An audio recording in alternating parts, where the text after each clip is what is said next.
All right, time now is 11:31, so I guess we'll get started.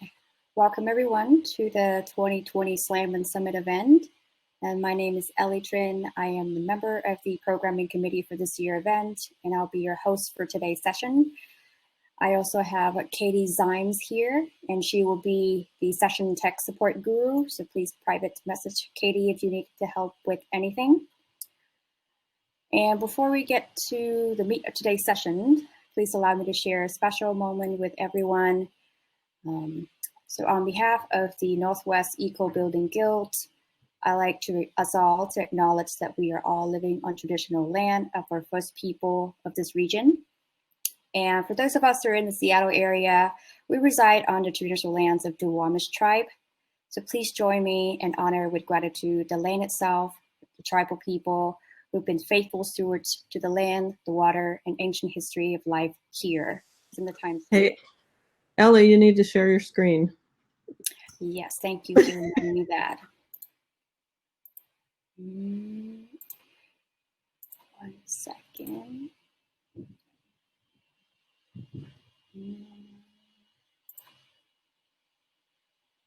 Little glitches. Ta-da! All right. So, next. And here we are. A beautiful landscape of the Pacific Northwest. And next, in the light of our current events, the Guild would like to acknowledge that this may be the toughest moment in our lifetimes on many levels. And we believe that all of you here in this group right now today are a strong example of how we all come together to support each other and to move everyone through this to a better place. And the Guild has an unofficial motto, which is pushing the envelope. And on the literal sense, we mean that we're often talking about the physical envelope of buildings, but one of the most impactful envelopes that we can push together is about equity, social justice, and climate justice. So please continue to see all members of our communities at access, and please continue to share your wisdom and passion and compassion for peace, dignity, and equality for all on our one healthy planet. And thank you for sharing that special moment with me. So next we have a little bit of housekeeping. All of the help's going to be in the corners. The self-help's going to be in purples and yellow circles. And if you can't figure it out by yourself, please look for the icons or attendees in this floor with the little yellow star, and they will be able to help you out. And again, Katie Zimes, you're going to be monitoring these sessions as a support tech, so please PM her if you have any question and need help with anything.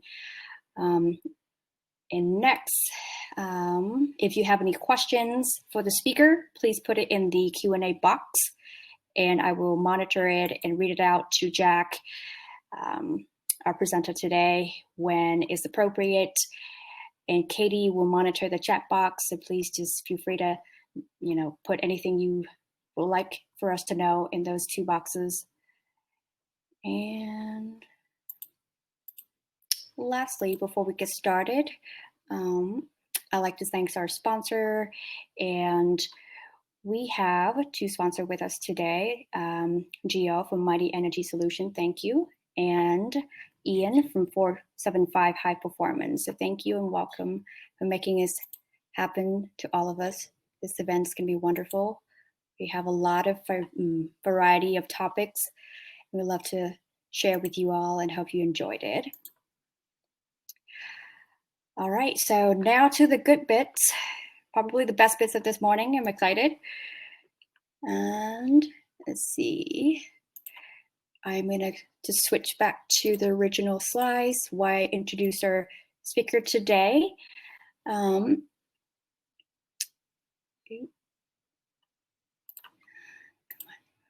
on back.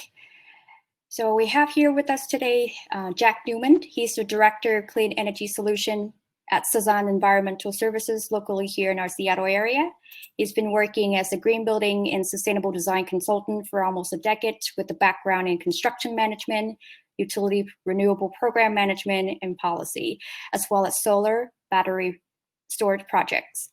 He is a certified renewable energy professional and a certified solar PV master, and also a solar electric design and installation professional.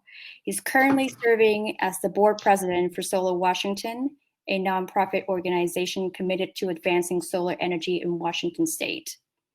And he will be here with us today talking about clean energy and resilience, specifically examining scaling solution to bring equity and clean resilient energy grids to everyone.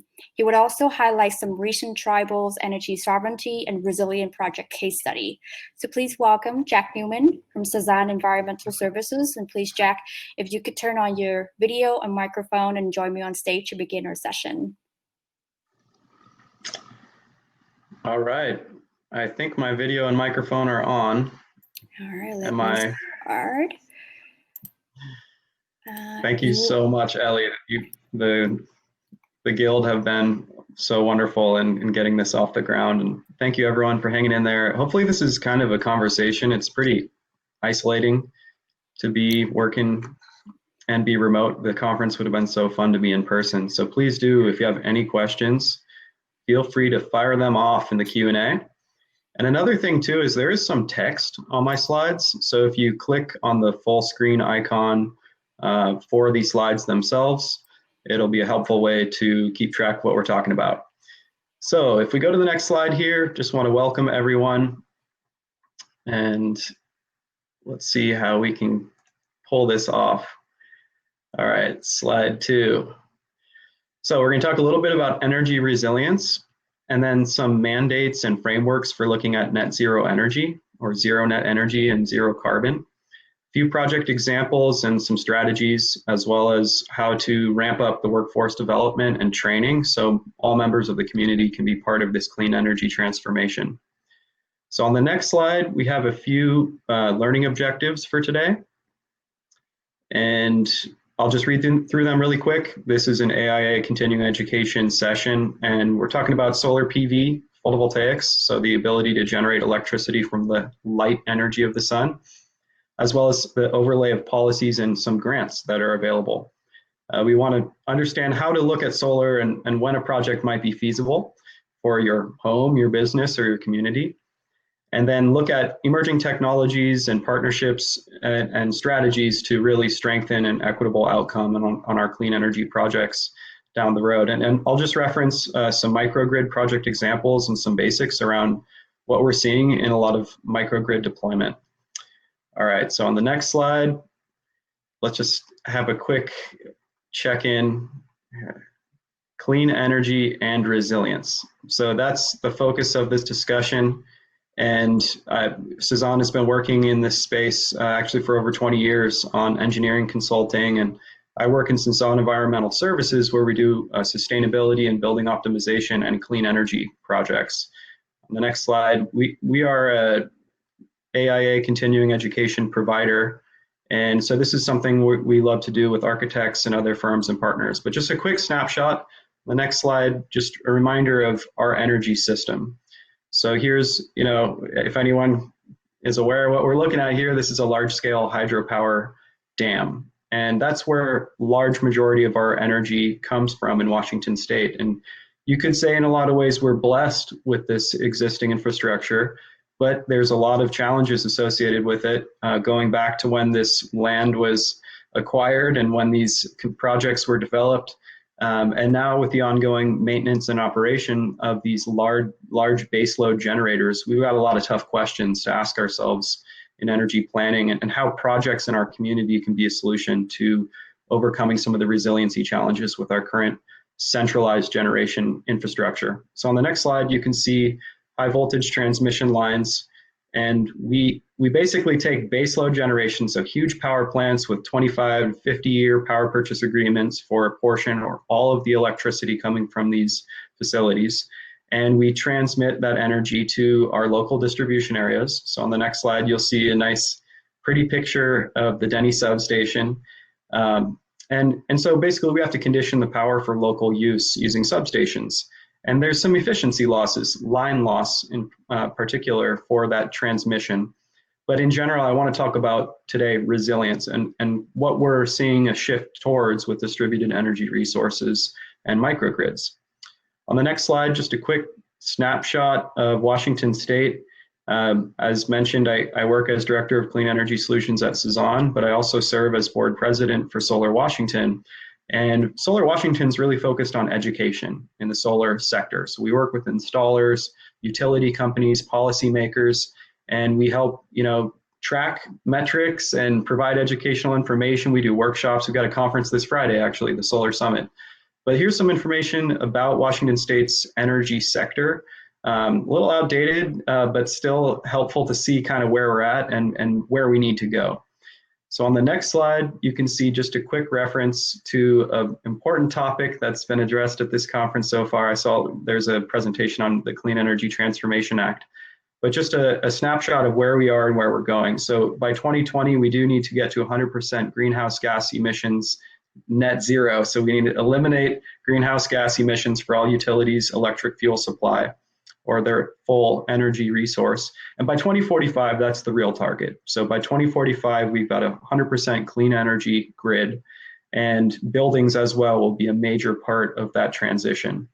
And we're not the only ones undertaking this task. On the next slide, you can see a quick snapshot of the other states around the nation who are setting these goals. And we might need to even move faster, but if we are going to move towards these goals at all, we're going to need everyone in the community to have access to this workforce and to this transition. So how big is this task? On the next slide, you can see that our infrastructure needs in the electricity sector are massive. And we do have a pretty significant funding gap. I think if you go to the next slide here, and thank you so much, Ellie, for managing this slide transition. You can see we've got almost $1 trillion of neglected funding for electrical infrastructure needs. And when you add clean energy targets on top of the existing infrastructure challenge, I think it actually creates an opportunity area. So if we're able to really creatively move off of kind of our current energy system and focus on the resilient energy system of the future, I think that's really the focus of this discussion today. So feel free to chat any questions. On the next slide, I just want to give a reference to where we thought we were going and where we're kind of at. On the next slide, you can see that overall the trends in the solar installation sector have been for exponential increase. But you can see that in 2017, there was a pretty big dip. And that was due to the tariffs that were imposed in 2016. So there are market impacts. The solar sector is a global supply chain, and we're seeing big changes from policy that has presented serious impacts to the solar sector. And right now, the pandemic that's underway is presenting its own incredible challenges. But it's a reminder of how policy can influence the sector. And if you look at the 2015, when the solar investment tax credit was extended, you can see the next year there was a lot of optimism and a lot of investment, a lot of development. But where is that development happening? And it's particularly happening in centralized utility scale projects. So we're going to talk a little bit about distributed energy. And next slide, please. So yeah, just another reminder of the workforce and the impacts associated with the tariffs. But overall, things are still increasing. And so I want to talk a little bit about resilience. That's the main focus of this discussion. And you can see, I just love this picture following a serious storm. You can see the areas of the roof that is still there and primarily where solar panels remain. So good reminder, but solar is not equal everywhere. And so on the next slide, you can see the Gong solar reserve, 116 square miles of solar panels in China. And we're hitting our clean energy targets in a lot of ways and reducing greenhouse gas emissions by the lowest cost options. But my question is this the best option? And I'm going to really push back on that because you can definitely get economies of scale by doing massive projects like this, but are they resilient? So on the next slide, you can see a solar array after a hurricane in the Caribbean and a ground mount solar array. You know, these are built to last 25 years minimum at 80% of their efficiency, but they're not, you know, indestructible. So I think we have some good questions to ask ourselves about increasing wildfire, earthquake, all these challenges in our time, and clean energy as a major lever for climate action. So where are we going to prioritize those investments? All right, next slide here. Moving through it. It's just a snapshot of that solar reserve in China. But yeah, this is the main question: on-site versus off-site solar. And you know, in clean energy, we're seeing most commonly solar energy. Photovoltaics is the primary renewable energy resource that has the distributed capability of using existing rooftops. So one of the questions we see come up a lot is like, hey, solar is great, but are we going to use this existing farmland and then have major transmission lines or transformer equipment upgrades? What are the distribution challenges associated with operating the grid and siting this system and performance? So on the next slide, you can see just a recent reference during COVID. Some of these large projects, at least in the Middle East and elsewhere, have been shut down due to various challenges with operating the grid and the intermittency of renewables. So solar panels, really, they work when the sun is out. That's about it. So they need that light energy to perform. And if, you know, we have serious wildfires and smoke pollution, it really impacts performance. It's hard to plan for that, right? So the intermittency challenge with renewables is tough. The other thing is the resiliency impact with renewable energy, distributed energy resources like rooftop solar, and the ability to maintain those systems operation during an outage. But we have solutions there we'll talk about. And I saw TJ from ANR is on the call. I mean, there's a lot of great leaders in this space that are doing things to help improve energy resilience in our communities. But overall, I think it's a good reminder that our current grid is not as resilient as it could be, I'll say. And one of the big questions was, after this Cascadia Rising drill with the utility, the military, and FEMA, there was, you know, basically the main takeaway that we're going to have a pretty long outage if we do have a big earthquake. And in fact, in Seattle, we have custom equipment that would potentially take 1 year to 2 years to refabricate, reinstall, and get the lights back on. So next slide here. Some implementation strategies. So we just, at Solar Washington and with Cezanne and working with installers, we definitely learn a lot about how to advise and consult on solar project development to minimize costs. So especially working with schools and state agencies, we want to prioritize recommendations that don't really have the highest cost install type. So out of these photos here of different installation examples, I would say that the carport installation is the highest cost. And we measure cost as a cost per watt of solar installation capacity, typically the DC nameplate or the rated capacity of the actual array. And out of these different approaches, using a standing seam metal roof with these seam clamps is really popular and potentially lower cost strategy, especially in the Northwest. And the main benefit here is that these clamps allow you to limit any roofing penetrations when you're installing solar. We are seeing the lowest cost by far with ground-mounted systems when you're looking at economies of scale and a very large system. But my question is, what are we missing there when we're centralizing the generation far away from where the energy is being used? Well, one thing that we do kind of steer clear of, unless it's a special circumstance, is tracker systems. So tracker systems can be incredibly beneficial for a rural or remote or off-grid installation where you're tracking the sun throughout the day and through the seasons. So you're maximizing your production, and that there is a little more maintenance associated with that. So we do want to make sure to specify products and make recommendations based on individual project or client needs. All right, next slide here. Probably cruise through this, and these slides will be available as well. But just a reminder that there are some low impact installation strategies. There are ballasted racking systems for flat roofs, like this example at the UW. But basically, we want to try to minimize the number of holes we put in a roof, and it's still a totally legitimate way to go with a fixed array or fixed footings that are flashed into a building's roof, for example. But it's a little bit higher risk, and from an operation and maintenance standpoint, if you have the structural bearing capacity on a newer roof, for example, then a ballasted racking system is definitely a great consideration. But let's say we have some partial shading. So on the next slide, just a reference to the inverter. So we have a couple different solar product options, different solar panel sizes, but one thing you can't go without really in a grid-tied system, or something that you have a solar array that has the capability of backfeeding energy to the grid. We want to make sure we have an inverter. So converting the direct current to alternating current and making a recommendation based on how the system will perform.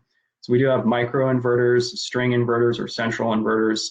And the main recommendation is if you have partial shading on a system and you're using an inverter that doesn't offer maximum power point tracking or individual module performance, the whole array performance will be reduced to the one shaded module, for example, unless we recommend, micro inverters or power optimizers. So there's a lot of flexibility in the decision making around how to develop, design, and install and operate a solar array. But we want to make sure we're monitoring how they're working. So on the next slide here, just a reference to energy monitoring. This is a dashboard I help support for Seattle City Light. They have a community solar project where they used a deck monitoring or also energy monitoring dashboard. And it's a great resource to show some environmental equivalencies. So one way we can kind of engage community on solar projects is to say, hey, we're thinking about doing the solar array on our community center or our aquarium. What makes sense in terms of understanding how the solar energy, what are the equivalencies that are meaningful to our community? Is it, number of trees planted in terms of CO2 emissions avoidance, or number of light bulbs operating? What does it mean to you? And try to develop some ownership in how we're communicating and engaging community around it. On the next slide, just a reference that we want to make sure solar installations are operating, and energy monitoring gives us that transparency. Also having a great commissioning program to test and make sure the system is operating. So moving on to a little bit more focus on energy resilience. I know a lot of folks are hearing about battery storage. It's a variety of fantastic technologies out there. Still a rocky road in terms of raw material sourcing, but mostly what we're seeing is lithium ion family battery composition. Lithium iron phosphate is definitely the leading technology right now, a little bit safer. But I'm sure you've seen Tesla Powerwall, Sonnen. There's a variety of new products coming out. Enphase Ensemble. Johnson Controls has this big beast of a refrigerator-looking battery. But the main thing is we have the ability to provide an AC coupled solution. So what right now National Electric Code limits any backfeeding of solar energy onto the grid during an outage.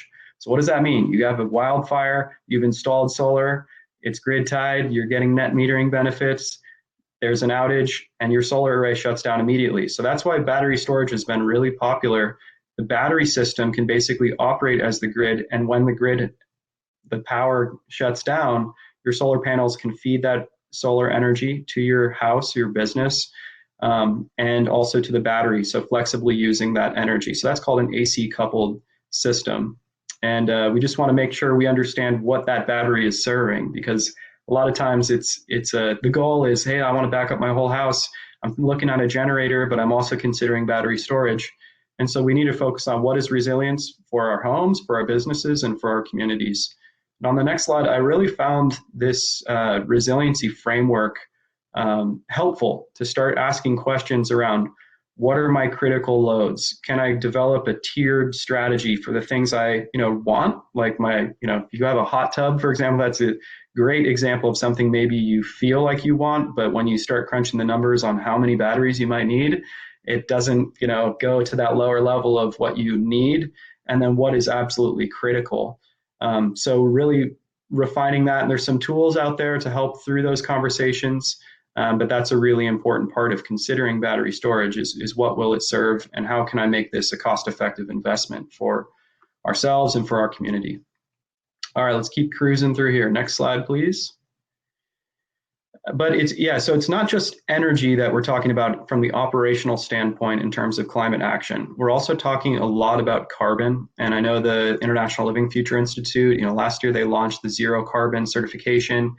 EC3, a wonderful tool, and the Building Transparency nonprofit organization. There's other resources out there to measure embodied carbon. And when we're talking about solar energy, we still can consider the embodied carbon of manufacturing a solar panel. On the next slide, you can just kind of see an overview of how we can track and compare embodied carbon based on material selection in our construction projects.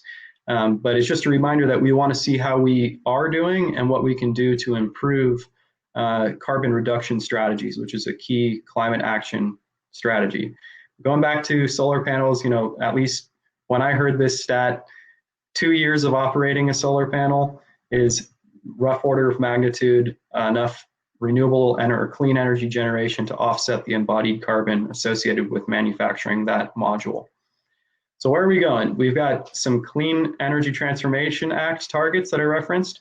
We've got new clean building standards, laws that are coming into play. All of this has potential impacts on utility rates. Our electric rates are potentially going up. And we might have new challenges with service reliability. It's really hard to know, but definitely if we go to 100% renewables, we're going to need to figure out things like seasonal storage and long-term energy storage solutions, and really get serious about disaster preparedness and mitigation strategies for the energy grid.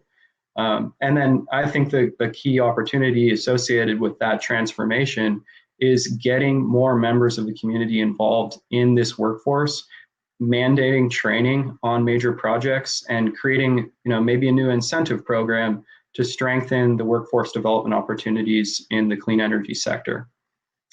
All right, keep moving on and feel free to chat any questions.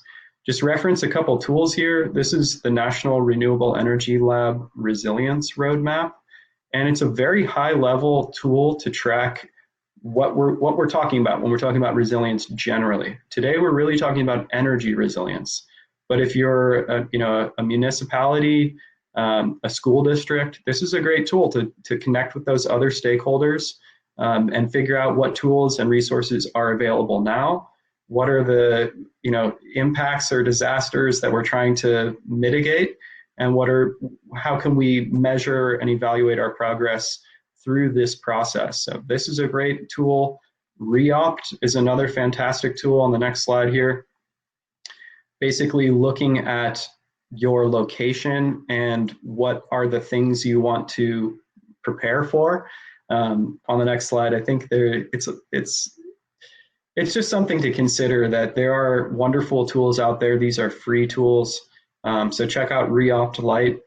But I think it's also a good reminder to take a hard look at where we are at right now. So on the next slide, you can see the 2019 Community Power Scorecard from the Institute of Local Self-Reliance. If you can make it out, we got a C in 2019, Washington State, from a community power standpoint. And I'll talk more about why this matters, but on the next slide, you can see 2020. And in 2020, they actually added a rating system. It used to be A, B, C, F. Now there's a D in there, and we got a D this year. So we actually kind of went down a little bit in Washington State, where I'm located. And there's, like I mentioned, with all these policies, the community power framework of that lens, looking at environmental justice, workforce development, access and inclusion in the energy industry for renewables, and particularly for community solar, we've got some work to do. So on the next slide, you can just see a quick reference to what went into that evaluation a little bit. Really hard to read, but these slides will be available, so feel free to check that out, and it gives a little more explanation on where we're at, and there's other helpful information about comparisons to other states and what they are doing that we can pull from. It's tough to bring this stuff up. I'm not here to roast anyone, but We had a community solar bill that was focused on equitable outcomes and providing increased access and inclusion in the solar industry, and that was vetoed at the start of the health crisis. Totally understandable, but there was so much energy put into this legislation. So I think there's a great movement on this to recirculate it, and hopefully that can pass and we can have a strong community solar program statewide. But how do we evaluate the success of our projects? I think looking at an extractive economy, are we, placing solar panels on a low-income affordable housing project and saying, this is equity? No, I want to push back against that. Like, if we can do projects that are restorative, regenerative, building capacity for the community, building wealth opportunities for the community, that's really the framework that I think we need to consider applying at the policy level, program level with utility partners and municipalities, and then even on projects. What can we do to strengthen this? There's a variety of tools out there. I actually worked at Seattle City Light, where I got to support the Race and Social Justice Initiative change team on behalf of the Conservation Division at City Light. And we got trained up in all these different tools and resources. We were processing racial equity toolkits for projects and programs, and trying to, get out of our own heads really and expand our world view by engaging stakeholders, engaging the community, getting feedback on potential impacts that were in our blind spots. So it's totally useful resource, and Energy Democracy is a framework. Emerald Cities Collaborative, wonderful resource to follow up on and look at their scorecard tool. So this is just a reference to their Energy Democracy scorecard. And please feel free to take a closer look or ask any questions you have. Actually got to present with Denise Fairchild last year about this tool, and just been learning a lot about its effectiveness and the importance of these frameworks. And I think we have an opportunity to track where things are at and improve upon them. This report on solar workforce diversity in Oregon and Washington is pretty eye-opening, looking at barriers to entry, what we're tracking and what we're not, and how we can strengthen the access to this growing sector. There's a lot of work that needs to be done, and we do have a statewide energy program. On the next slide, the Washington State University Energy Program tracks incentives, administered the incentive program, which was available for folks who owned their home or business and were able to purchase a system. So there's much to be said for that program getting the solar industry really up and running in a major way. But on the next slide, you can see kind of the snapshot of what we did in terms of incentives. And I will just say there are a variety of incentive programs around the nation that do have a connection to low income and income eligible community members. Currently, a lot of utilities offer a utility discount program or rate assistance, and those programs are subsidized from other customers of the utility. But other utilities across the nation are using renewable energy investments to basically offset the cost of those programs and allocating the benefits of renewable energy to these low-income programs, which I just think is a brilliant way to go. So I'm really excited about that. The next slide, you can see we've done some advocacy for trying to increase equitable benefits. We've got some great new partnerships this year and through 2021 that I'm really excited to help strengthen and just grow in the community, focusing on environmental justice and equity. And there's some great resources out there. So we have a whole number of different utilities, over 60 utilities in Washington State. But if you go a step above to the Federal Power Administrator, Bonneville Power, and Bonneville Environmental Foundation, there's a lot of things on the table right now. And what we found is through some of these connections, there are other partners who are really focusing on energy resilience. So on the next slide, just a reference to the Clean Energy Group and the Renewable or the Resilience Project. There's basically a technical assistance grant for early project planning and doing feasibility for solar and storage projects. And I'm really excited about this resource because it's, as a result of Superstorm Sandy, an investment in strengthening resilience for remote communities. in particular tribal and indigenous communities. So that's a major focus area for our work at Cezanne. I'm super passionate about supporting remote communities, tribal communities, and so just talk a little bit more about that. All right, next slide here. Few quick examples. First one is with the Quinault Indian Nation. You can see here their existing village of Tahola is being relocated to the Upper Village relocation area. And the main reason, next slide, you can see during a Cascadia subduction event, the existing village is modeled to be inundated by a tsunami. This project really focused on working with the community, doing some workshops, pushing out some surveys, trying to identify for this overall master plan, where would community or critical facilities, what facilities are identified as critical for the Upper Village, and how can we connect the dots on all the important work they've been doing for so many years on this master plan, with some strategies that align with the utilities goals and with the Department of Energy and Office of Indian Energy. So on the next slide here, you can just kind of see the overall early planning goal with the tribal administration building, their health center, and a new community center called the Generations Building, identified as critical facilities. So part of this project was engineering design for a new 100 kW solar array and energy resilience planning for the future energy park. So they do have a 1 megawatt solar array planned. These are the kind of long lead plans, but really exciting stuff. And if you're familiar with President Fawn Sharp from the Quinault Indian Nation, please check out the incredible leadership she's bringing nationally, and just an international leader in energy sovereignty and resilience. All right, getting close to the end here. I'm seeing some questions come in, but I think I'll just connect the dots here on how a microgrid system basically intends to serve the tribe's resilience goals. So you have this main grid connection out there with Grace Harbor PUD, and the idea is that you can do energy resilience planning or a project at the building level or at the community level. And if you have multiple buildings, or as the utility would say, premises, that have the ability to island themselves from the main grid and operate autonomously, that's technically a microgrid. So what this system takes is energy generation, energy storage, loads. So you got to have a plan to use the energy, and controls. Everything revolves around basically the brains of the system, a microgrid central controller. And the optimization of this system is focusing on balancing the real-time energy generation with real-time energy needs, and the storage solutions to flexibly supply everything that's needed through your most critical moments, which is, from our analysis, winter solstice during a major storm event.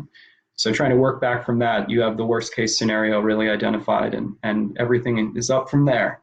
But the Quinault Indian Reservation is pretty remote, and in a major earthquake event, on the next slide, you can just see another snapshot of where the reservation is located out on the coast, and some of the impacts that are anticipated from a major Cascadia earthquake event. All right, so next slide. Another really exciting project. We were selected to support the Spokane Indian Housing Authority on a microgrid feasibility study, pretty similar to the Quinault project. But the thing I love about this project is the important work they've done so far. The Children of the Sun Solar Initiative and the partnership with Grid Alternatives so far, they've really led on a workforce development example of training tribal members on tribally owned solar projects, providing energy savings for their community, and being successful in getting funding awarded, federal funding and state partnerships to really get these projects off the ground. And I know on Friday, Tim Willink, the National Tribal Program Director, will be presenting on opportunities moving forward with the Spokane Nation. So a lot of really cool activity going on there, and some really big deal new projects. So going back to another microgrid project example on the next slide, just a reference to the Snohomish PUD Arlington microgrid. There's a community solar array, battery storage, controls, and some bidirectional electric vehicle charging, or a vehicle to grid controller, allowing an electric bus to provide energy storage for community facilities or for the facilities interconnected to that microgrid. On the next slide, you can see the overall framework of this project, but Cezanne assisted on electrical engineering for one of the one of the facilities. And on the lower left-hand side, you can see the vehicle to grid controller. And I'm just really referencing this because I think it is the absolute biggest game changer for distributed energy resources. Thinking about the buildings of 2045 and when vehicles have gone full electric, you know, we've got our full transportation electrification strategic plan implemented, and all these EVs on the road, you know, maybe all ride shares go EV. And when they're not being used, maybe they're plugging into community buildings. But these controls are not really standardized yet. So V2G as a general technology is pretty customized right now. This project, the vehicle to grid controller, was customized in partnership with Mitsubishi. So we've got a ways to go, but I think that's something to really keep a close eye on. All right, next slide. We're getting to the very end here. Some reference back to workforce development. What could that mean for a resilient community? And looking at Washington and Oregon, we have a ton of investment and development forecasted for the clean energy sector. And so we have an opportunity right now to plan the plan, implement the plan, and evaluate the plan. I think it's going to come down to some really key metrics that we establish now and we evaluate against over time, so we can report on how we're doing and optimize from there.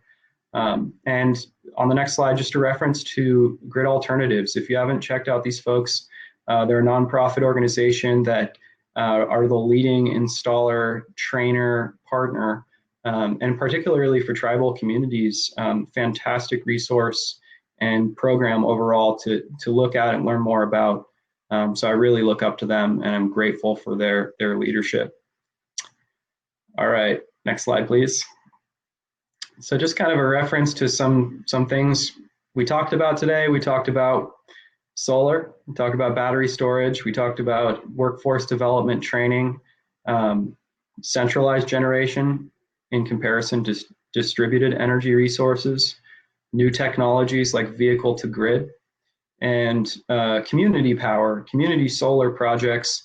And we even have a fantastic project coming online here in Olympia. And if you haven't checked out Olympia Community Solar, nonprofit that actually initiated that policy that I referenced earlier, and I believe is pushing that forward again. So next slide here, just want to thank you all for everything. Just a reminder to use the question and answer box. We can have a nice discussion. We got plenty of time here to talk about it.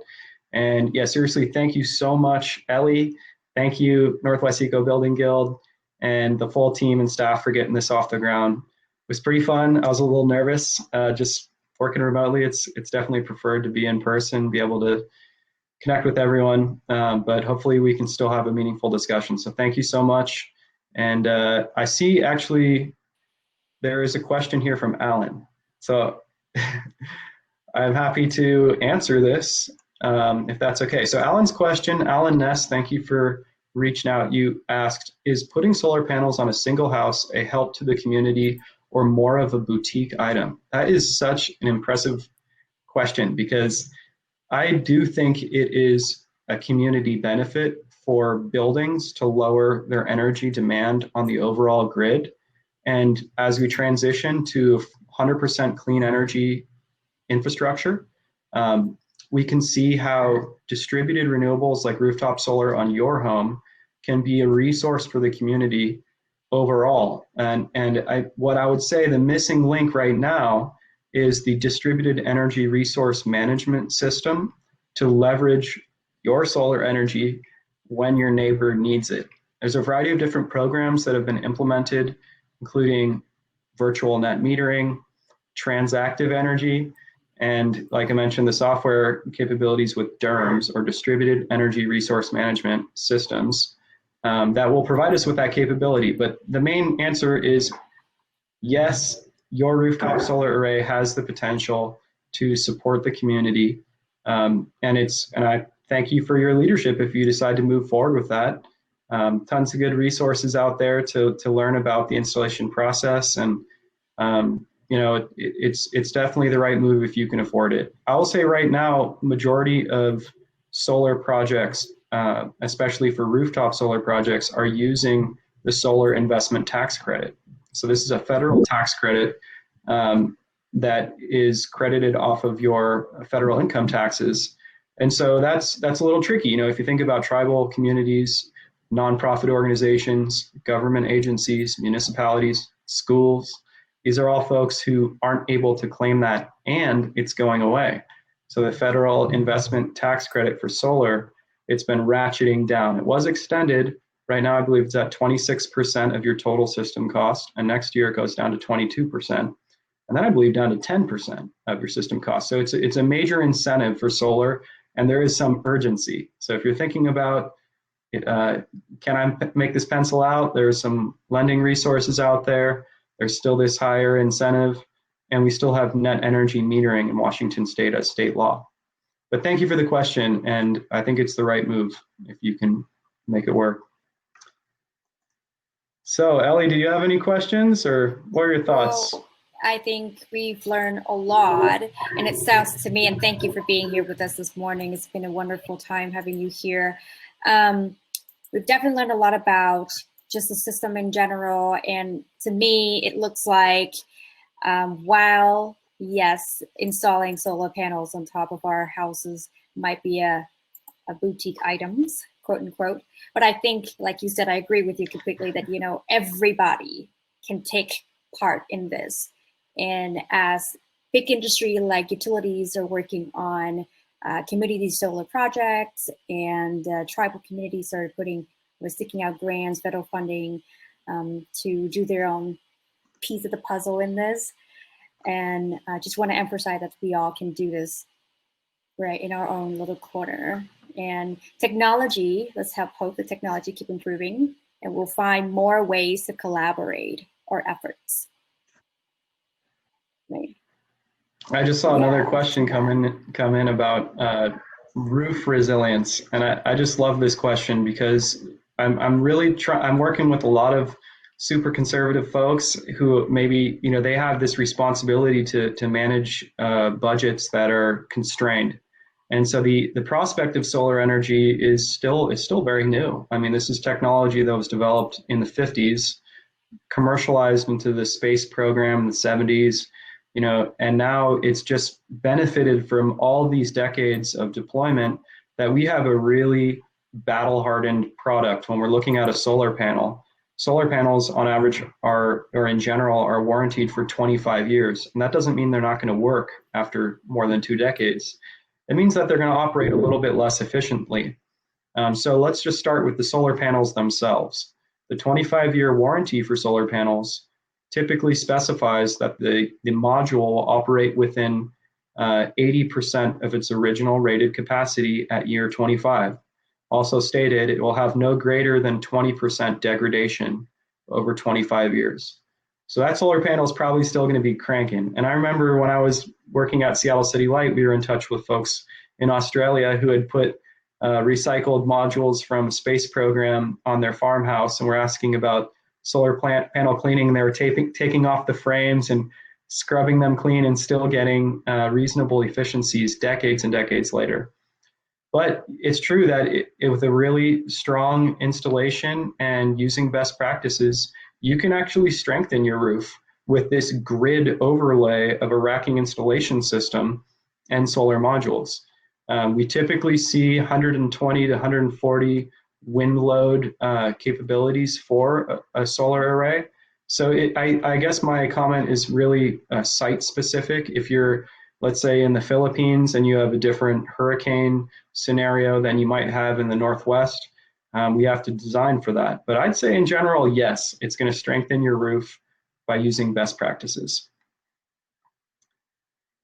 All right, so John Alexander, what are the next steps to getting as good a community solar program for our state as Oregon has? We have the roadmap. We have policy that was made it through all the way to final approval and was vetoed during the health crisis, which is an incredibly tough call. But I don't think it was because the policy was bad.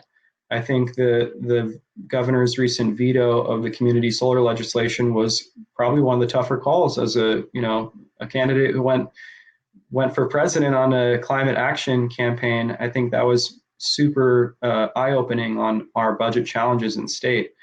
But I think the community solar policy we have right now that is potentially going to be circulated through again and led by Olympia Community Solar, a nonprofit organization. You can check out their work on the Hummingbird Community Solar Project and learn more about the policy work they're doing. Mason Rolfe is a great guy. You can reach out to their executive director. So I think that's the next step. Let's back that policy and get it all the way through to implementation. And let's be critical of it. Let's get it implemented. Let's track its effectiveness and improve it over time. So I'm just reading these questions because it's pretty fun. It's kind of interactive for me. So Helen, why don't we see more surface parking lots with solar arrays in Washington? I feel every lot should have trees or solar PV. All right, well, trees and solar, that's another good discussion point. Do you need sunlight to operate solar photovoltaic array? Yes, you do. And trees are shading many households and businesses and parking lots, and that's just a tough call to chop down trees to put in solar. But if you have a suitable site, let's say I would start with, she says, sorry, not at the same time, which is a good point. But it's still a good point as well that chopping down trees for solar is a tough call. It's an obvious one. But if you have a suitable site and an unshaded site that has reasonable solar access or resource, then we do have an opportunity to install solar. And I think a carport array makes a ton of sense, especially when you factor in the transportation electrification implementation that's currently underway. We've got a lot more electric vehicles on the road, and vehicle charging is a major need. So if we can balance solar energy generation and charging in real time, check out DC direct charging. There's a lot of innovation going on with vehicle charging and solar. All right, I'm continuing on. Ellie, where do we send decommissioned panels to be recycled? That is a very good question. Actually, Washington State is leading in a number of ways on solar panel recycling. At least from the policy standpoint, we do have a pretty serious policy in place with the Department of Ecology. And actually, I served on the Northwest Product Stewardship Council early on trying to implement a solar panel recycling program, which is so critical right now. Like I personally, I love solar energy, but I also am hypercritical of its impact on the environment. We've got copper materials in solar panels. Copper extraction and sourcing is very environmentally impactful. So we are looking closely at perovskite-based cells, graphene modules, new technologies that have a lower environmental impact. And I think that's where everything's going to change. But for right now, we do need to be preparing for end of life and decommissioning of solar panels. And so check out the Washington State Department of Ecology Solar Recycling Program. And there's a great resource there to learn about where Washington State is going. It's going to take some time, but like I said, solar panels do last quite a long time. They do break if they fall off the truck, though. And so you're not seeing solar panels break during performance very often, but in transportation, in construction processes, in installation, it's just a real factor. So we got to be planning for that. So hopefully that answers your question, Ellie. I'm going on to George. So Gio is asking, what about retail center roofs to power surrounding homes under community solar? Stores have lease terms that are too short for PPAs. Is this a thing yet? Wow, that is such a cool question. So yes, we have some really challenging system ownership constraints around retail and leasing, and who is the utility account holder and who is the beneficiary of the solar energy. I think we have actually a ways to go, but one of the key rate and policy questions is around virtual net metering. So the ability to claim the benefits of solar energy generation that might not be on your building where you're paying the bill down, Maybe let's say you own multiple business facilities and you lease them to tenants, but you want to install solar and get the benefits to your other building. That is the model to potentially go there with virtual net metering. I've also seen some success with a green lease. So this is a leasing structure that accounts for the benefits of solar energy and technically the lower bill that your tenants might be experiencing, and how you can manage the benefits of solar so that you're investing in this clean energy system and structuring some benefits for your tenants. I'm still not sure that answers your question, though. I think maybe you are the tenant, and what are the leasing terms? I think leasing actually has a long ways to go in Washington State. We saw a lot of leasing models have success and some challenges in California. Check out Solar City. But we really haven't had that model expand significantly in Washington State. And I'm happy to talk more about why. But just last couple minutes here. So John Alexander, what steps need to be taken to reduce the embodied carbon and energy of solar PV? All right, key question here. Think about a solar panel. The module, an individual solar panel, is made up of cells, conductors, framing equipment like glass and aluminum frames. All of these things come from various parts of the world, and each one has its own embodied carbon or carbon footprint, you could say. So as I mentioned during the presentation, we need about 2 years of operation in Washington State to offset the embodied carbon of an existing solar panel. But where are we going? I think the Clean Energy Institute at the University of Washington is doing a great job of commercializing new emerging technologies using perovskite-based cells and graphene technologies, thin film photovoltaics. You can print hundreds of thousands on existing print and press. These are going to be game changers. So keep your eye on the solar industry. And at the large scale, I'm not trying to rule out utility scale, large scale solar projects, for example, but any larger system that's over a few megawatts of capacity is typically going to use a power purchase agreement or a PPA. And these are agreements that negotiate the rate and the terms of renewable energy systems that are being installed, a key component of getting them energized or turned on.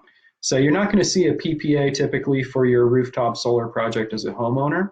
But if you go with, let's say you've got a huge property and you're interested in developing a solar array on your expansive property, well, if it's big enough, you might actually enter into a power purchase agreement to get that thing turned on.